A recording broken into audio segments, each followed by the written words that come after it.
Iniciamos aqui mais uma edição do Democracia pela TV Assembleia. Vamos, como sempre, tratar de um tema de interesse da sociedade. Vamos abordar hoje planejamento familiar. Uma obrigatoriedade.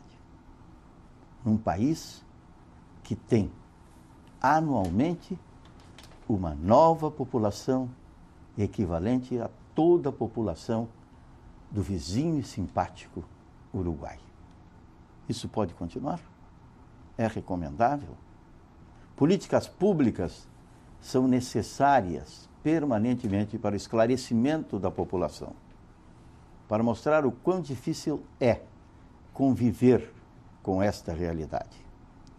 Mas, para tanto, é necessário o conhecimento técnico, científico, a experiência, o debate permanente. Por isso, trazemos ao Democracia convidados especiais que estarão mantendo esta conversação com os nossos telespectadores, falando sobre encontros, sobre políticas públicas, sobre colaboração de entidades privadas para que o planejamento familiar possa ser executado, possa ser feito, mas, acima de tudo, com base na racionalidade. Trazemos para o Democracia de hoje, mais uma vez para a alegria que não é só nossa, temos certeza, convicção que é também dos telespectadores, o Dr. Ricardo Nogueira, psiquiatra do Hospital Mãe de Deus, a doutora Jaqueline Lubianca, que é ginecologista, professora da Universidade Federal do Rio Grande do Sul, coordenadora do Ambulatório de Planejamento. E a doutora Nadiane Lemos, que é chefe da Secção de Saúde da Mulher da Secretaria Estadual da Saúde. Para a primeira manifestação sobre a pauta de hoje do nosso Democracia, nós convidamos o Dr. Ricardo Nogueira. Tudo bem? Estamos aqui mais uma vez, né? Uma alegria grande, e com os amigos, né? Aqui a gente faz vários amigos, né? A gente se reencontra aqui, né? A gente vai criando um elo grande. E esse assunto que nós vamos falar hoje, ele é um assunto que requer um cuidado muito grande. E, na verdade, nós somos cuidadores, né? A nossa função é cuidar. É cuidar dos nossos adolescentes, cuidar dos adultos, dos idosos, né? E os adolescentes, eles são uma população, até certo ponto, vulnerável, né?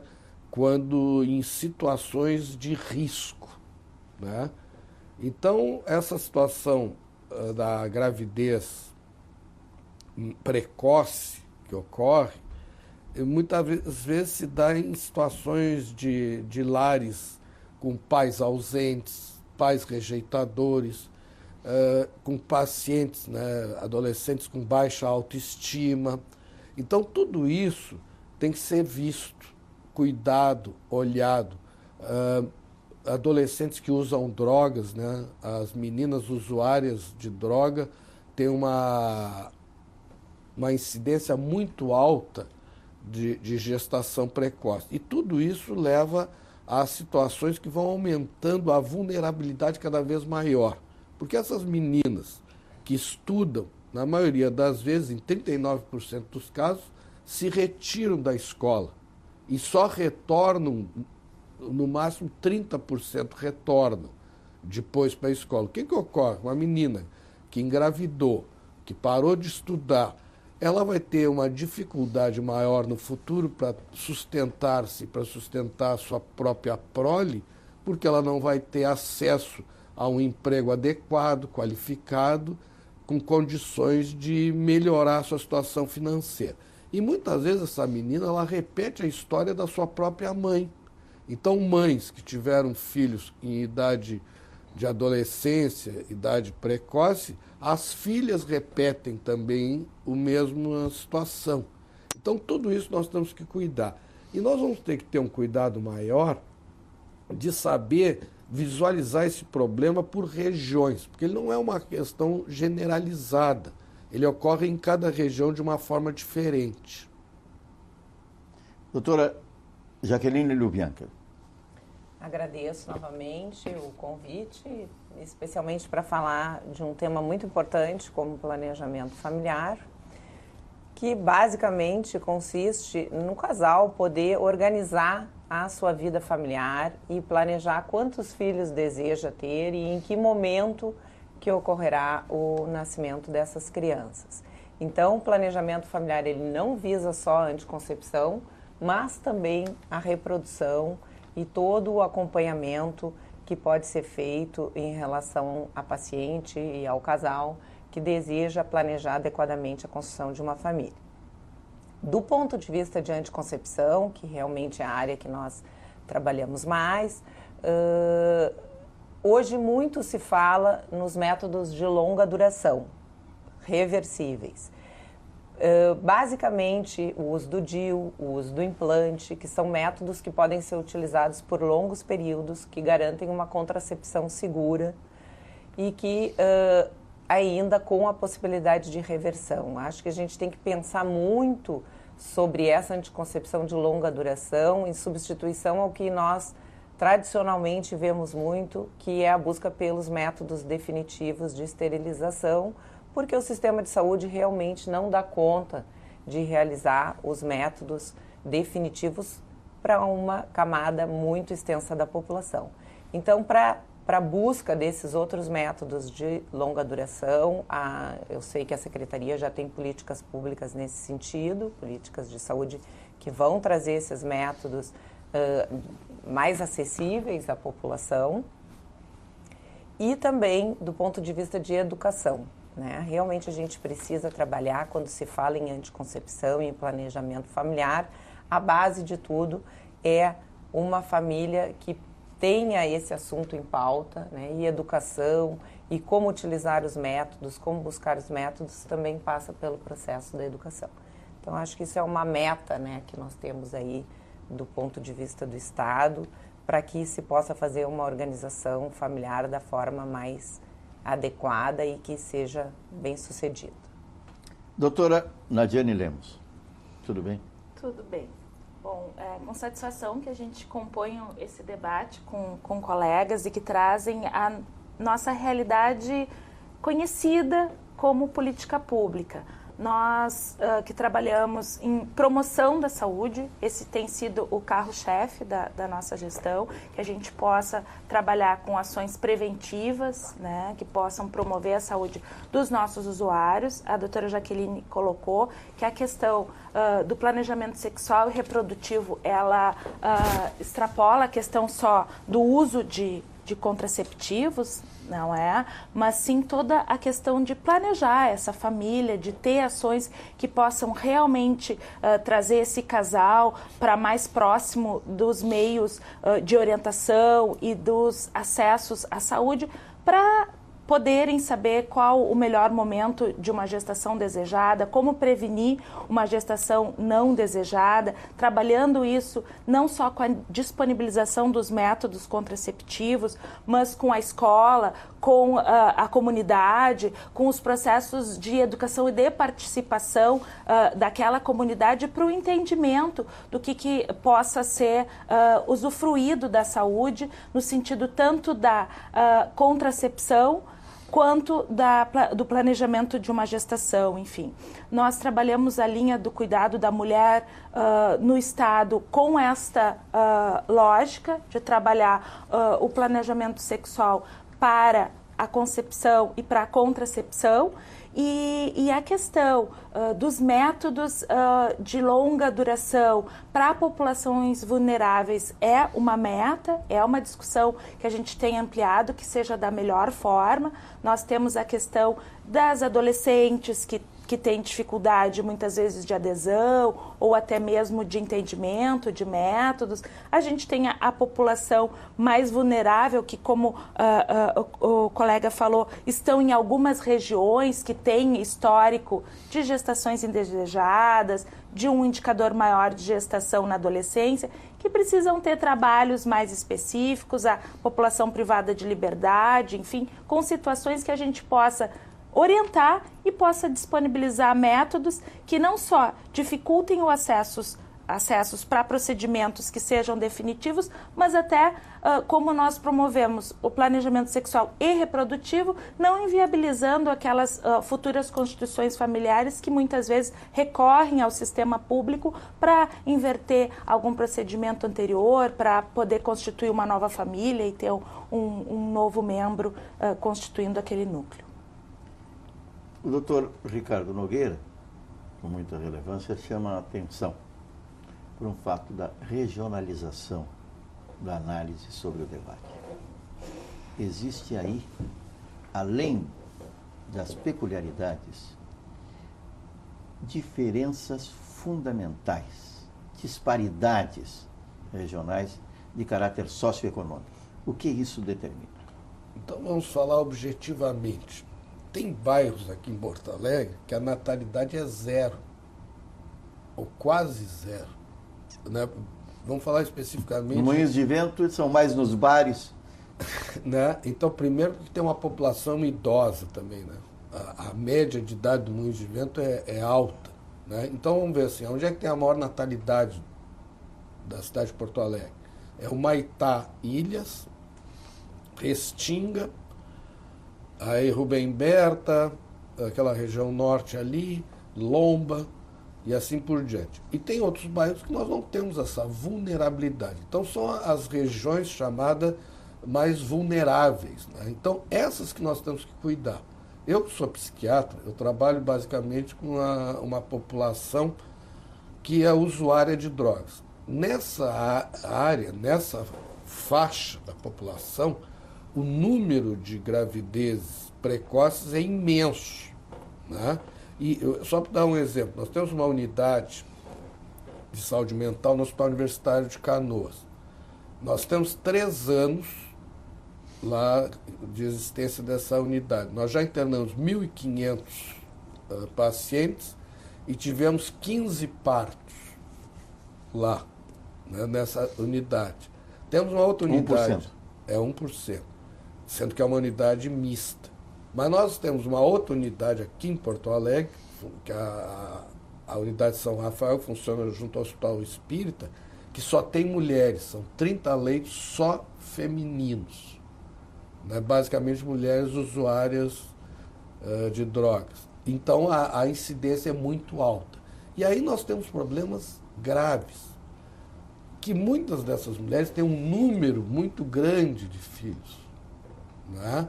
E aí a gente encaminha com os colegas da obstetrícia e da ginecologia para fazer a laqueadura. E aí nós nos defrontamos com uma burocracia tal que uma mulher dessas, que tem um número excessivo de filhos, tem que ter autorização do marido para permitir que seja feita a laqueadura. Só que ela já se separou desse marido há muito e muito tempo. E aí, muitas vezes, os colegas estão disponíveis para fazer a laqueadura sem problema algum e a burocracia nos entrava. Tá? Então, na verdade, isso é uma legislação, é a Lei 9.163, que prevê que, como é um processo irreversível, que o companheiro esteja de acordo com o procedimento definitivo. Na verdade, casais que vivem em união, né? Se existe uma situação de separação, mesmo que essa situação não esteja totalmente legalizada, não é exigido que apresente o consentimento do parceiro. O problema especial do crack, no meu ponto de vista, é a condição da paciente de autorizar o procedimento. Né? Muitas vezes elas estão em condições de dependência grave em relação à droga e precisa o consentimento de algum responsável, principalmente quando são pacientes sem filhos, né? Ou porque por lei se precisa 2 filhos ou mais de 25 anos. Então, eu gosto de dizer que é ou seja, uma paciente de 19 com 2 filhos pode optar pela laqueadura tubária e uma paciente de 27 sem filhos pode, sim, por lei, também assim, pode. Assim. Então, são situações bastante amplas, são né? impedimentos com faixa definida, não é isso? É. Então, mas, na verdade, o intuito da lei foi realmente oferecer o procedimento definitivo por uma camada maior da população. Uma ampliação da camada. Com poucos filhos, 2 filhos, já pode solicitar. Mesmo sem filhos, com pouca idade, também poderia solicitar. A partir dos 25 anos, certeza que não quer filhos, poderia também solicitar o procedimento. Então, isso traz uma camada muito ampla e até, nós temos esses dados lá no Hospital de Clínicas, até 35% dos pacientes, em algum momento da vida, vão desejar reverter essa contracepção definitiva. Então, a tendência hoje realmente é se falar em métodos que tenham uma anticoncepção, que promovam uma anticoncepção prolongada, mas que sejam reversíveis nessa faixa de idade ainda no período reprodutivo da mulher.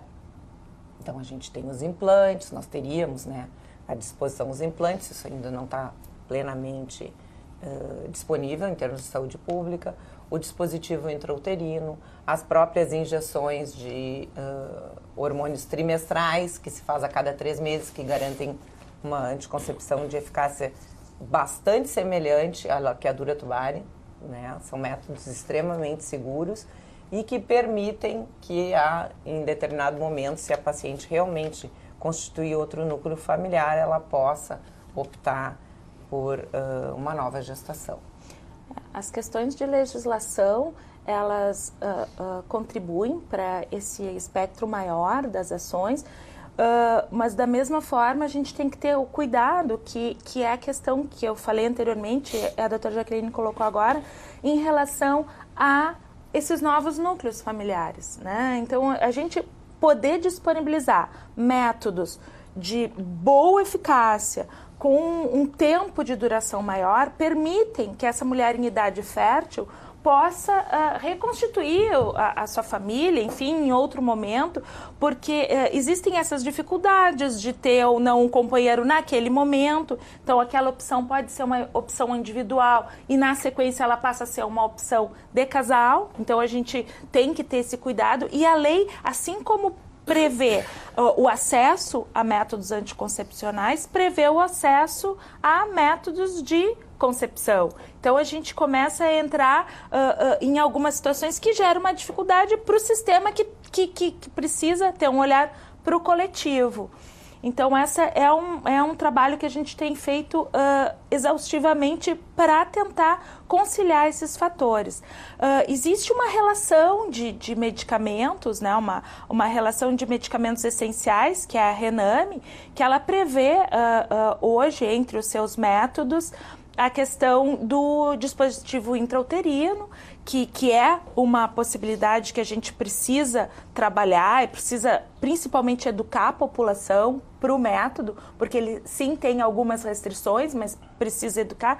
E tentar incluir nessa relação, e isso é uma discussão da saúde da mulher, não só do Estado, mas nacionalmente, Porto Alegre contribuindo muito com esse fato e com a discussão técnico-científica, no sentido de que esses métodos precisam ser incluídos na Rename para que a gente possa disponibilizar tanto o método de implantes como outros métodos de dispositivos, que a gente possa disponibilizar nesta lista, que haja uma discussão a nível nacional da assistência farmacêutica para que a gente possa incluir e em incluídos a gente possa disponibilizar ao menos para a população com indicativos vulneráveis que têm esses riscos maiores. Então, precisamos. Nessa população especificamente, porque isso não entrou na última revisão da Rename, a inclusão do implante, porque ele tem uma eficácia muito parecida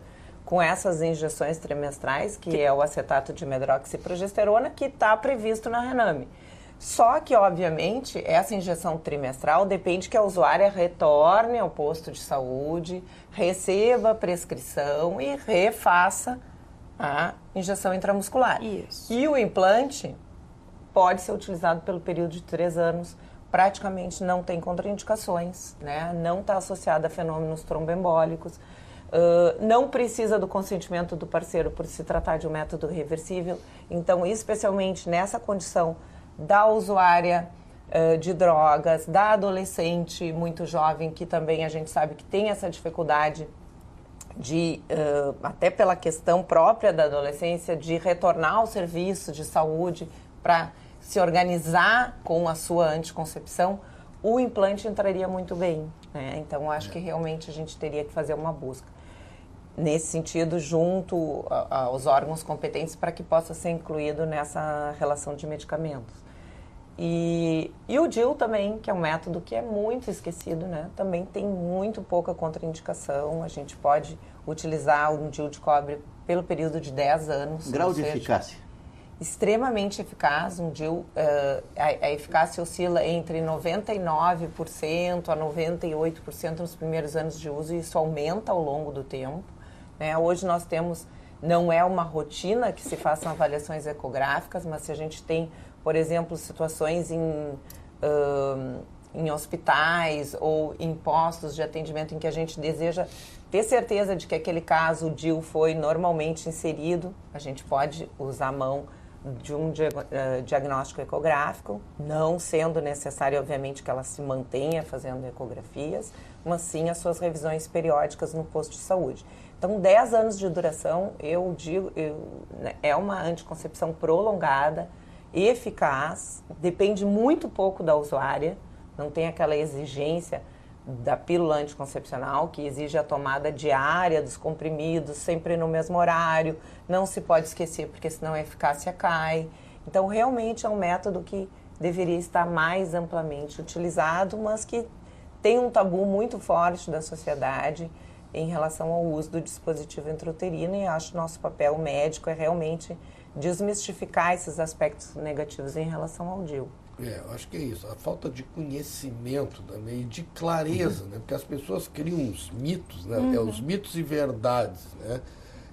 Então que o DIU é o pai dos Dionísios, né? Então, mas é quanto? 0,01%, quer dizer, é um percentual muito menor. A pílula do outro dia, que é esquecida, né, que tem na rede, que está disponível, mas é muito engraçado que o nosso problema nessa área é que as pessoas esquecem, né? Esquece de tomar a pílula, aí esquece de tomar a pílula do outro dia, esquece de usar o preservativo. Nesses dados que nós vimos aqui em Porto Alegre, chama atenção o percentual.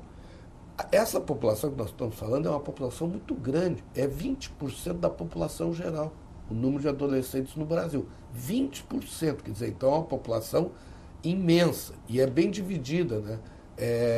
10% de 10 a 14 e 10% de 14 a 19, mas 20% é um percentual muito alto, né? E o que chama a atenção também é que entre esses adolescentes, os meninos, tem um percentual muito grande de meninos com mais de um filho. Meninos. Os meninos engravidam mais que as meninas, ou seja, eles engravidam mais de uma menina e muitas vezes ao mesmo tempo. Então, esse planejamento ele tem que ser dirigido para os meninos, não é? E outra questão que a gente vê associado nessa área, a gente falou aqui no crack, mas nós não podemos esquecer do álcool. O álcool, a incidência do alcoolismo nessa faixa etária é cada vez maior e com idade cada vez menor, não é? E não, o crack também, né? Então nós já temos usuários de crack, eu falava estarrecido em usuários de crack a partir dos 10 anos, lamentavelmente já tivemos até agora 1, 2 casos, crianças com 8 anos de idade usando crack. Então, nós estamos hoje num dilema. E a chamada população de rua, não, né? Não. Muito pelo contrário. Criança de núcleo familiar. É que o grande problema, nós estamos numa situação complicada. É que as nossas crianças, por isso que eu falei antes, que nós temos que ser cuidadores, elas estão abandonadas dentro de casa. Esse que é o grande problema. Porque até certo ponto, quando agora aumentou o desemprego, mas nós tínhamos emprego pleno, todo mundo trabalha. Então, muitas vezes, as pessoas trabalham até em 2 lugares. Então nós tivemos casos de meninos, no caso eram meninos, com 10 anos de idade, que nós detectamos o uso e a dependência de crack aos 13, e que eles usavam desde os 10. E aí a gente procurou os pais eram trabalhadores, inclusive trabalhadores da nossa área, técnicos de enfermagem, e diziam, olha, doutor, a gente trabalha em 3 hospitais. Nós trabalhamos, fizemos tudo para dar o máximo para os nossos filhos. Só que aí os filhos ficam sozinhos em casa, né? E hoje até o grande problema é que essa gravidez precoce, o pessoal tem filhos muito jovens e até as avós que antigamente cuidavam dessas crianças também são jovens. Então hoje nós temos avós muito jovens, que também estão no campo de trabalho. Então e a criança fica com quem? Elas ficam sozinhas, né? E as maiorzinhas ficam cuidando das menorzinhas, né? Então hoje nós estamos num dilema, o Brasil hoje tem um grande dilema. Se nós não vencermos a questão do tráfico, nós vamos nos transformar num novo México. Então hoje nós estamos numa verdadeira guerra, que é contra as drogas. E quando eu falo em droga, não são só as drogas ilícitas, e também e principalmente as drogas lícitas como o álcool. A gente tem uma certa licenciosidade. Leniência, né? A gente aceita, né? Então o alcoolismo. E também nessa questão das drogas, raramente alguém usa uma única droga. Começa no álcool, do álcool vai para a maconha, da maconha vai para o crack, do crack vai para a cocaína e volta maconha com crack, que é o chamado pitico, e agora essas drogas novas que estão aparecendo no mercado a toda hora. Então esse é o nosso dilema. Agora, por que ocorre isso? Nós estamos falando na gravidez, mas nós temos que falar na não gravidez. Quem é que não engravida? São as pessoas e adolescentes que têm uma boa estrutura familiar, uma boa educação de qualidade, que tem a maior religiosidade, que tem pais que trabalham. Então, nessas áreas, isso está comprovado, como nós falamos aqui nas pesquisas de Porto Alegre. Onde é que está a maior natalidade? Então, nas regiões vulneráveis que nós temos que fazer o nosso foco de prevenção e promoção da saúde. Importante neste espaço, e eu repito sempre, é prestador de serviço, que esse debate se desenvolva, porque o planejamento familiar está em todas as faixas, como uma necessidade da população, pelas razões que foram expostas neste primeiro momento do programa, e por razões de natureza econômica. O país, foi dito na abertura, com o número de nascimentos que registra o Brasil, tem dificuldades de assimilação. Primeiro, para esse tratamento. Em seguida, para a inserção no mercado de trabalho, o que traz uma preocupação ainda maior. Como será o final de vida dessa gente?